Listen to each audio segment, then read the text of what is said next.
Hi, friends, and welcome to the podcast for Monday, February 12th, 2018. Mariana convinced me today to listen to a few minutes of one of the Sunday shows in which the only member of the United States Senate who identifies himself as a small L libertarian explained why he's not a hypocrite. Republican Senator Rand Paul was being interviewed on CBS's Face the Nation by Major Garrett, and he reminded viewers how the Tea Party movement helped elect him and others to Congress. I ran for office in 2010 with what was called sort of the Tea Party tidal wave at that point, and we were very, very critical of President Obama's deficits, approaching $1 trillion in a year. We talked endlessly about them. We had 100,000 people rally on the Mall in Washington, and I'm still against deficit spending. Just because Republicans are doing it doesn't make it any better. Then Senator Paul explained why he was not hypocritical for voting to reduce revenues, but others were hypocritical for voting to reduce revenues and increase spending.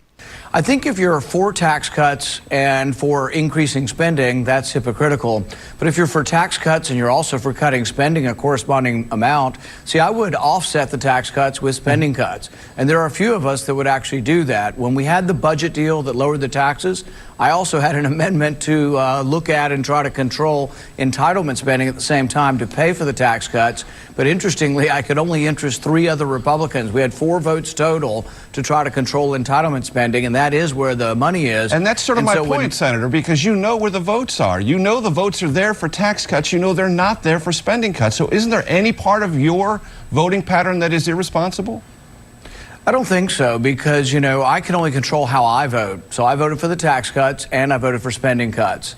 The people who voted for tax cuts and spending increases, I think there is some hypocrisy there, and it shows they're not serious about the debt. And that, ladies and gentlemen, illustrates why Washington cannot solve the deficit and debt crisis.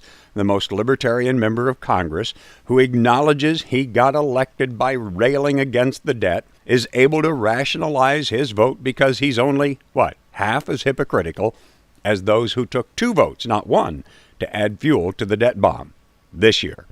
It's been a while since I've been even tempted to comment on what's happening in Washington, but this only serves to convince me that the only brake on federal government spending deficits and the cataclysmic future debt will be applied by the states, not in Washington, if at all. And the states have been reticent, for the most part, to sign on to the Convention of States movement, the only arrow in the state's quiver, mainly, I suspect, out of fear that the first step the federal government will take is to cut their funding, especially for Medicaid. I may be able to soon announce a new front in that war that could, if effective, convince many more states to join that effort. I should be able to make a decision this week about whether I stay retired or whether I take on a new, exciting adventure related to the aforementioned mission to help the Convention of States succeed through a complementary mission by a different public body. That's as much as I can say for now. I'm sorry. Stay tuned.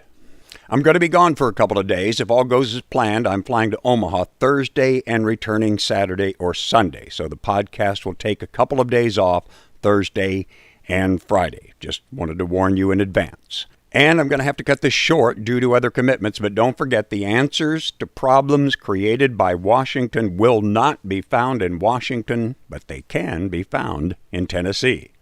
And also don't forget, when in Nashville, tip the band.